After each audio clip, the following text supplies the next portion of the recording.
رشادي أشرقت نفسي بنور من فؤادي حينما رددت يا رب العباد وانتشت روحي السلام عليكم ورحمة الله وبركاته. Bismillah, walhamdulillah, wassalatu wassalam ala rasulillah sallallahu alayhi wa sallam. Before I start, I always like to thank the people. Because when we don't thank the people, it made it possible for me to come and visit you brothers and share my story and share my experiences as a reminder to all those that believe that Allah Azza wa Jal guides whom He wills. And whoever He guides, no one can lead astray. And whoever He leads astray, no one can guide. My story starts way before the music business. As you all know, everything is decreed from the very beginning. Even though for majority of the youth, they're aware of my career and aware of the transition that took place, me leaving the music business and coming into the fold of Islam. The story starts way before then. When my story starts, it pretty much put us all on the same page. Even for those that already know me, you have yet to learn some things today about me as well. And I was born in New York City, in Harlem. The place is very diverse, very multicultural.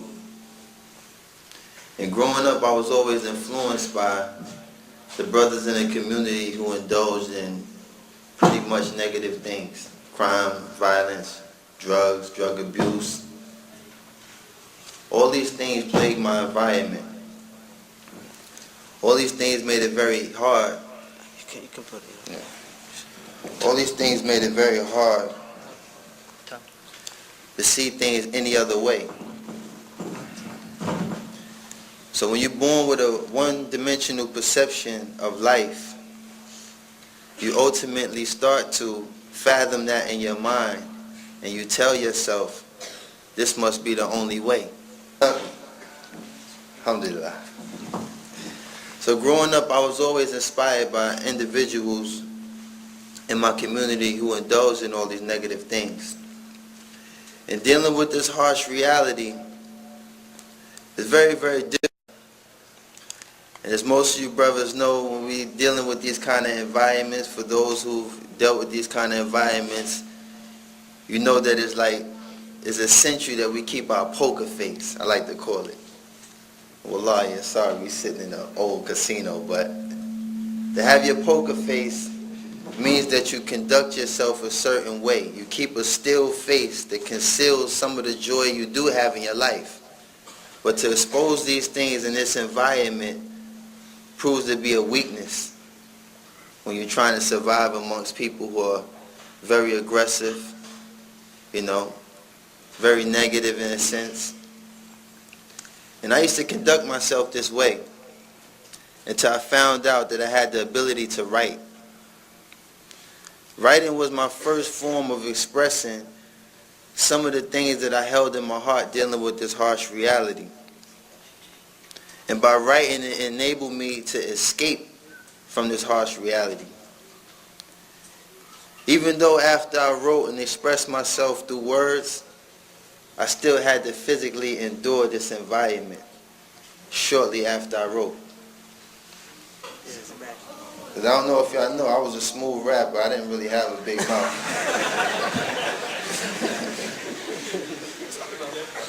Is that good? Alhamdulillah. So anyway, by writing, it enabled me to escape this reality.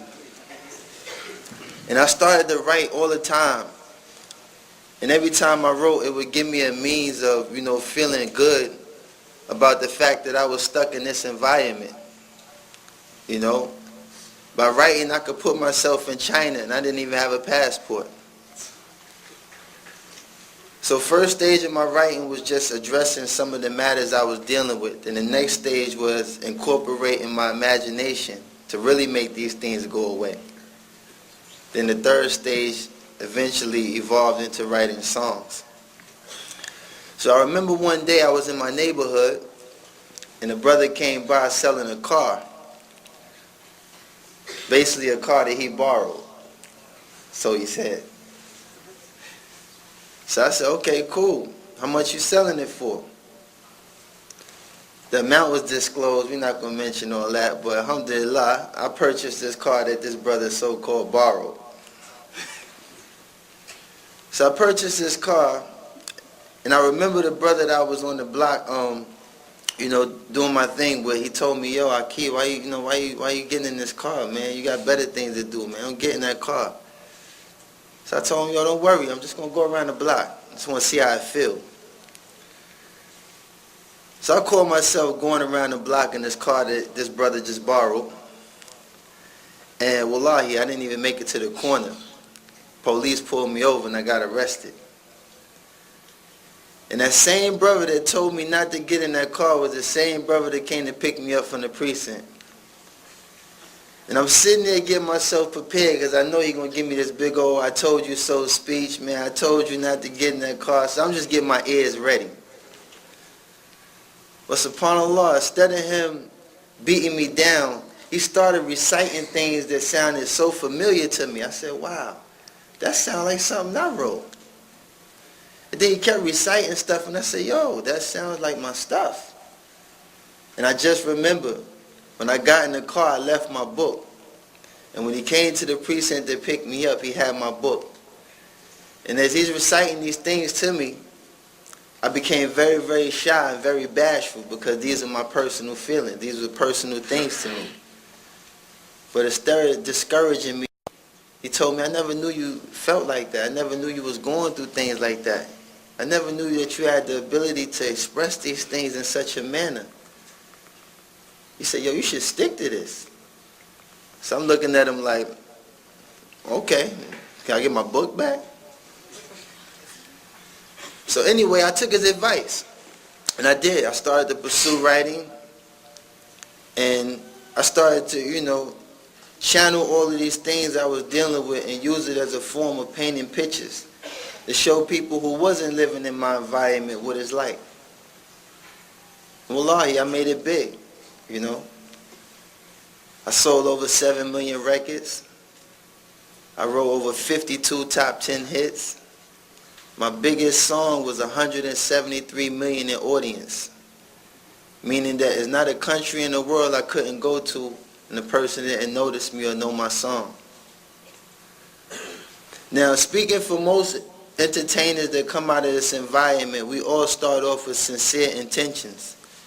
The intention is always to try to change some of the situations in your immediate family. You might have a mother who works 2 jobs, a father that works 3. Some cases the father's not even around. It's the mother taking care of you and all your siblings. In my case, my grandmother raised me. She was a beautician. She did hair. And she actually just retired in December at 80 years old. So she's been standing on her feet for as long as I've been alive, doing hair, taking care of all of us. So like I said, most of us that come into the music business, we come into the business with pure intentions to change the situations in our environment, to make things a little bit easier. But the sad part about it is when you obtain a certain level of success, you end up in a circle of success. And once you end up in this circle of success, things change so fast. Before you can even put your feet back on the floor. Soon as before you even get a chance to recover from this so-called high, you find yourself engaged in a circle of repetitive sin. I would spend 24 hours of my day sinning. I would wake up first thing in the morning, sinning. Close my eyes at the end of the night just to wake up the next day and do the same thing again. And I did this for years.